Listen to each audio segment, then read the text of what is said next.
Bonjour à toutes et à tous, bienvenue pour cette nouvelle vidéo intitulée Le piège du diable dans ta vie. Je répète, nouvelle vidéo intitulée Le piège du diable dans ta vie. Donc, une nouvelle vidéo aujourd'hui sur l'ennemi, sur le piège du diable, ou devrais-je dire son utilisation sur les Écritures, sur la Bible, sur le fait qu'il tord les Écritures. La Bible dit que le diable vient que pour voler, égorger et détruire. Le diable ou un de ses démons, tu l'as croisé, mon frère, ma soeur, sans même le voir ou t'en rendre compte, mais ils sont bien là. Et un jour, le diable a été voir Jésus, il a été voir le Créateur, il a été voir Dieu le Fils lui-même. Jésus avait jeûné pendant 40 nuits et 40 jours, et voici le diable l'approche. La Bible dit dans l'évangile de Matthieu, chapitre 4, verset 1 à 3, évangile de Matthieu, chapitre 4, verset 1 à 3, alors Jésus fut emmené par l'Esprit dans le désert pour être tenté par le diable. Après avoir jeûné 40 jours et 40 nuits, il eut faim.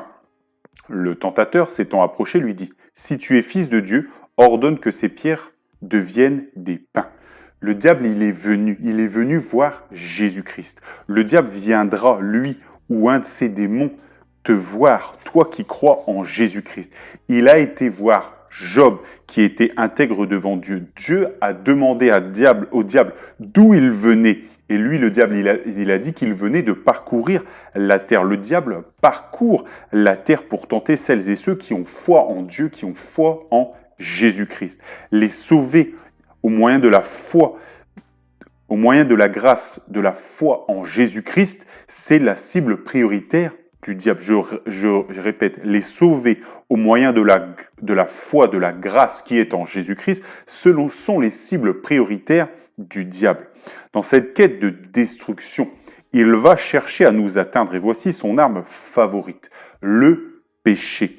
Opposer la sainteté de Dieu avec le péché qui pourrit l'âme et que Dieu est, car Dieu, oui, il haït le péché. Le diable cherche à atteindre les gens qui ne croient pas en Dieu, en les roulant dans le péché. Et ceux-là n'ont parfois même pas conscience de ce qu'est le péché. Et le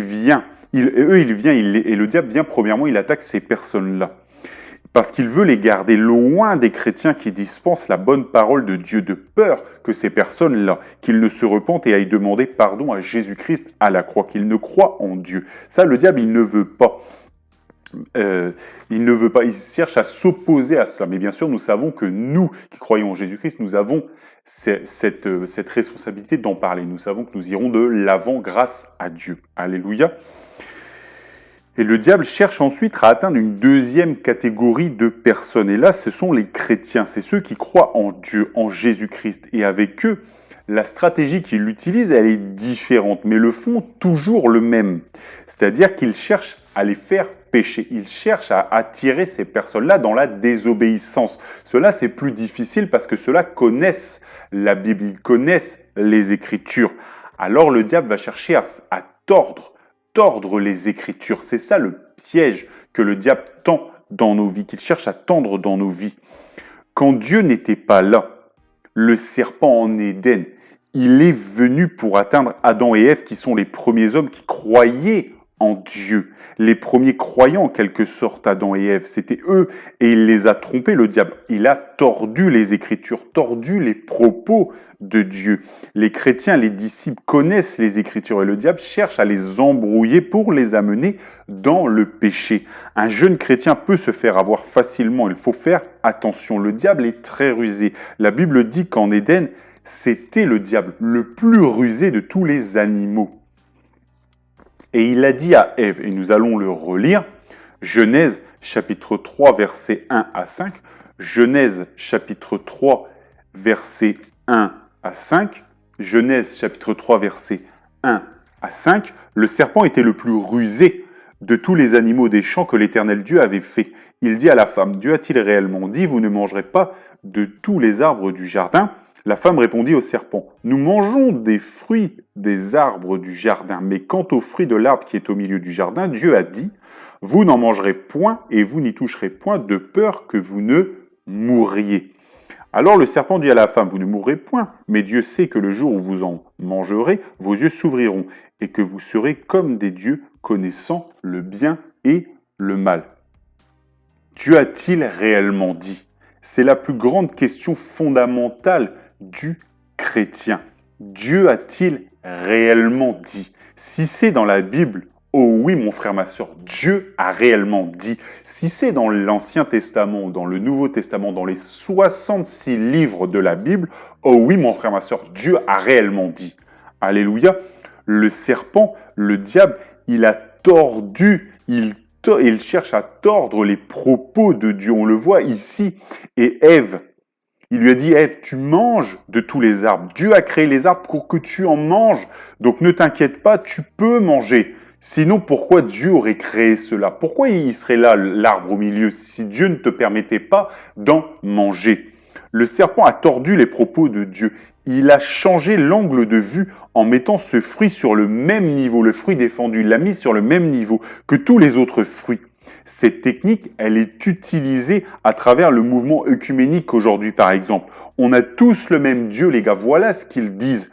Mais non, on n'a pas le même Dieu. Le Dieu, moi, que je prêche, c'est le vrai. Et c'est celui qui donne sa vie au monde et qui ressuscite le 3e jour après avoir été à Golgotha. Alléluia, c'est Jésus-Christ. C'est Dieu le Fils. Le diable, après avoir semé des graines de corruption sur ce que Dieu veut et dit, il a un deuxième ingrédient très dangereux qui sème des pièges dans nos vies. Et ce second ingrédient, c'est de vendre à Ève une chimère. Il lui a dit, vous serez comme des dieux, vos yeux s'ouvriront et blablabla, et vous verrez, ce sera merveilleux. Ève a succombé à la tentation et Adam a succombé à la tentation aussi.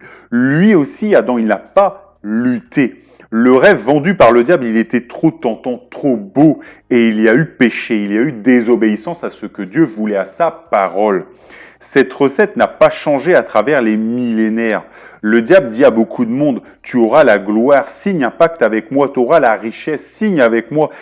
Mais tout cela, c'est des chimères. C'est comme aller dans un parc d'attractions et là, tu vois l'envers du décor. Et là, c'est terrible. Derrière le vernis, il y a l'enfer éternel réservé au diable et aux démons et à celles et ceux qui ne croient pas en Jésus-Christ. Et avec ces techniques, que de gens tombent car ils ne sont pas restés dans la présence de Dieu. Ils ont péché, soit par ignorance, soit parce qu'ils n'ont pas été assez, soit parce qu'ils n'ont pas été assez intègres et résistants face aux breloques du diable, face au fait qu'il tord les Écritures, face à la camelote qui veut leur vendre. Mon frère, ma sœur, toi qui es ici, tu lui résisteras au nom de Jésus-Christ. Et toi qui es tombé, mon frère, ma sœur, il n'est pas trop tard. Jésus-Christ qui est à la porte te permet de revenir vers lui en reconnaissant que tu as péché. Oui, il est ton avocat auprès de Dieu le Père. Il t'aime. Retourne à lui comme est retourné le Fils prodigue. Alléluia. Et avec ces techniques, que de gens tombent car ils ne sont pas restés vraiment, ils ne sont pas restés attachés à Dieu. Et il faut se battre. Et si nous tombons, il faut revenir dans la repentance. Le diable, il veut nous emmener en enfer avec lui pour y s'offrir, mais Dieu ne le permettra pas pour prix de ta foi en Jésus-Christ, mon frère, ma sœur. Alléluia. L'enfer, c'est réel. La souffrance et la noirceur de ce lieu, c'est réel. Ce lieu est loin de Dieu, donc dans la noirceur et la souffrance la plus totale. Ce lieu, l'enfer, est-ce que ça vous terrifie? Tant mieux si ça te terrifie. Approchons-nous de Dieu par Jésus-Christ qui nous aime et qui nous accueille. Alléluia. Amen. L'enfer, c'est une réalité que le diable veut effacer par les chimères de purgatoire. Mais Jésus-Christ n'a jamais parlé de purgatoire, jamais. Et le meurtrier qui était à sa droite sur la croix, lui, il a été au paradis parce qu'il a cru en Jésus-Christ. Il a cru en qui il était et dans le pardon qu'il nous accorde dans sa grâce par son sang. Merci Seigneur. Dès le départ, le diable a été jaloux. Il a été jaloux du lien entre l'homme et la femme et Dieu. Lui, qui était le diable le plus beau des anges, lui l'archange, il ne voulait pas de place pour l'homme et la femme. Il est donc venu vers Adam et Ève. Le diable veut nous priver de la présence de Dieu qui est une bénédiction. Ils étaient heureux, Adam et Ève. Pas besoin de plus. Chaque jour, Dieu faisait pleuvoir la bénédiction dans leur vie. Et voici le diable, le tentateur, le voleur, il est venu Le diable voulait couper cela. Il a travaillé pour couper la relation qu'il y avait avec Dieu, que Adam et Ève avaient avec Dieu. Mais il n'a pas pu, car Jésus-Christ, il n'a pas coupé cette relation entre l'homme, la femme et Dieu, parce que Jésus-Christ, dans la nouvelle alliance, il fait pleuvoir les bénédictions dans nos vies au nom de Jésus-Christ. Et parce que Dieu, oui, Dieu fait porter la condamnation à quelqu'un d'autre. C'était le cas dans l'ancienne alliance. C'était les animaux, les bêtes. Alléluia, c'était les sacrifices. On ne va pas revenir dessus. Mais l'agneau de Dieu qui ôte le péché du monde, le sang de l'alliance nouvelle étant Jésus-Christ. Donc oui, il n'a pas pu couper le lien que Dieu veut avec nous parce que Dieu fait porter cette condamnation du péché à quelqu'un d'autre. Alléluia, à lui-même, à Dieu le Fils, à Jésus-Christ.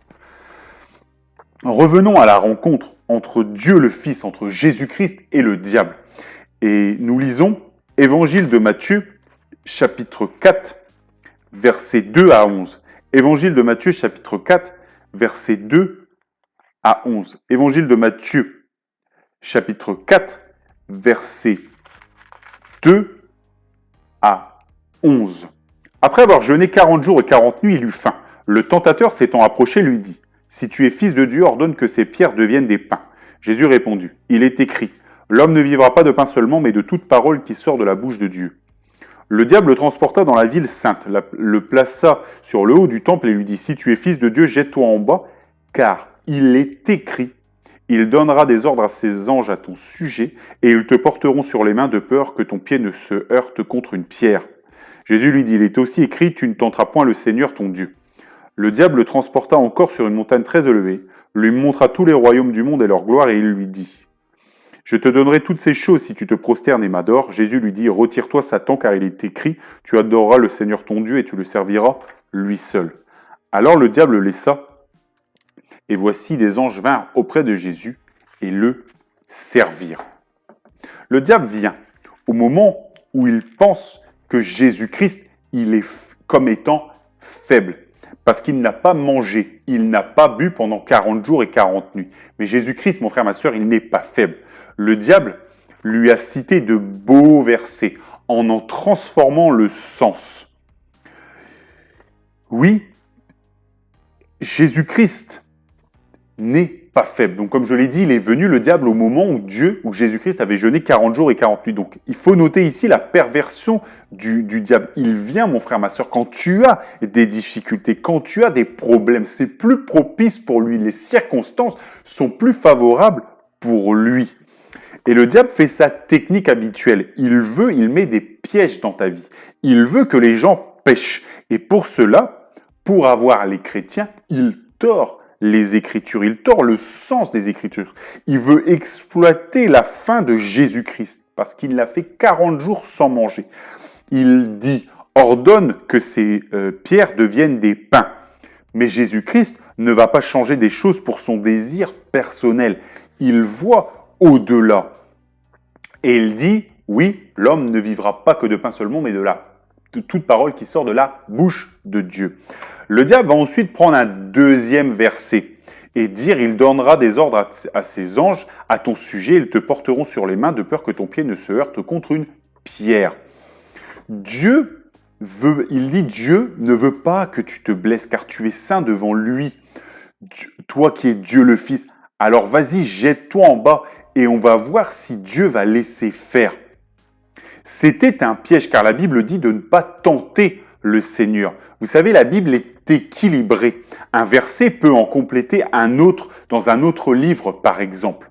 Il faut donc peser et reprendre l'intégralité du contexte biblique. Par exemple, Dieu dit qu'on doit payer la dîme et qu'il ne vous laissera pas sans nourriture et sans vêtements. Dieu pourvoira. Amen. Mais Dieu demande de sacrifier en quelque sorte une partie. Donc certains peuvent y voir une certaine contradiction que le diable peut exploiter. Mais donc attention.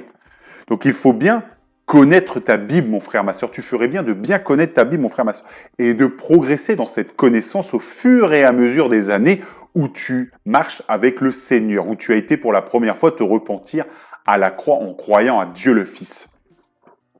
Et le diable, il a tordu les Écritures. Il a tordu le psaume 91.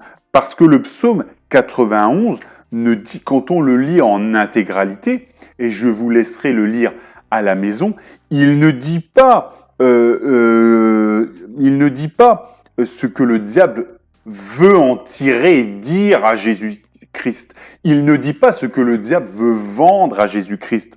Alors, nous allons prendre le temps, nous le lisons. Celui qui demeure, donc psaume 91, en entier. Celui qui demeure sous l'abri du Très-Haut repose à l'ombre du Tout-Puissant. Je dis à l'Éternel, mon refuge et ma forteresse, mon Dieu en qui je me confie, car c'est lui qui te délivre du filet de l'oiseleur, de la peste et de ses ravages. Il te couvrira de ses plumes et tu trouveras un refuge sous ses ailes. Sa fidélité est un bouclier et une cuirasse. Tu ne craindras ni les terreurs de la nuit, ni la flèche qui vole de jour, ni la peste qui marche dans les ténèbres, ni la contagion qui frappe en plein midi. Que 1000 tombent à ton côté et 10 000 à ta droite. Tu ne seras pas atteint, de tes yeux seulement tu regarderas et tu verras la rétribution des méchants. Car tu es mon refuge, ô Éternel, tu fais du Très-Haut ta retraite, aucun malheur ne t'arrivera, aucun fléau n'approchera de ta tente, car il ordonnera à ses anges de te garder dans toutes tes voies. Ils te porteront sur les mains de peur que ton pied ne heurte contre une pierre. Tu marcheras sur le lion et sur la spique, tu fouleras le lionceau et le dragon. Puisqu'il m'aime, je le délivrerai, je le protégerai, puisqu'il connaît mon nom. Il m'invoquera et je lui répondrai. Je serai avec lui dans la détresse, je le délivrerai et je le glorifierai. Je le rassasirai de longs jours et je lui ferai voir mon salut. Là, vous voyez, il est question dans ce psaume de ceux qui croient en Dieu. Ceux-là, ils sont sous l'abri du Très-Haut. Dieu les garde, Dieu nous garde. Tous les cheveux de notre tête sont comptés. On n'a pas besoin de se jeter pour voir si c'est vrai. Si on se jette, mon frère, ma sœur, du haut de cette montagne, comme le disait le diable là à Jésus-Christ, alors c'est qu'on n'y croit pas aux promesses de Dieu, du fait qu'il nous garde, du fait qu'il est là, du fait que même dans la détresse, il nous garde, il nous protège, il est là pour nous relever. Si on se jette comme ça, alors on ne croit pas à Dieu, à ses promesses. Et Dieu lui demande la foi. Donc on tente Dieu et on pêche. Amen. Après, vous voyez donc comment le diable a cherché à tordre ce psaume. Et quand on le relit, on voit que ce n'est pas du tout le sens où il a été mis. Alléluia. Après ces 2 échecs, le diable va continuer. Et finalement, après avoir tordu 2 fois les Écritures, il va venir avec sa bricole et il va dire « Je te donnerai la puissance et la gloire de tous ces royaumes parce qu'elle m'a été donnée, je la donne à qui je veux. Fais juste une chose, prosterne-toi devant moi, Jésus-Christ. » Voilà ce qu'il dit à Dieu. Jésus-Christ, bien sûr, dit non. Il dit qu'il est écrit « Tu adoreras uniquement Dieu ». Il cite donc le premier commandement que Dieu a remis à Moïse. Jésus-Christ a résisté parce qu'il est Dieu et parce qu'il connaît les Écritures, la Bible, il connaît sa parole et donc sa volonté, donc la volonté de Dieu. Donc il faut s'efforcer, mon frère, ma sœur, de la connaître pour que le tordage des Écritures que le diable veut faire ne marche pas. Et tous ces dons du diable qu'il peut faire, il faut se rappeler que tout ça, ce n'est rien à côté de la promesse de la vie éternelle avec le Seigneur. Alléluia. Mon frère, ma sœur, vous en savez plus maintenant sur les techniques du diable, sur les pièges qu'il cherche à mettre dans nos vies. Résistez-lui, résistons-lui en méditant la parole de Dieu, résistons-lui en méditant et en apprenant de plus en plus la parole de Dieu. Et vraiment, il faut progresser dans cette connaissance. Alléluia. Que Dieu vous bénisse dans le nom de Jésus-Christ et que toute la gloire lui revienne.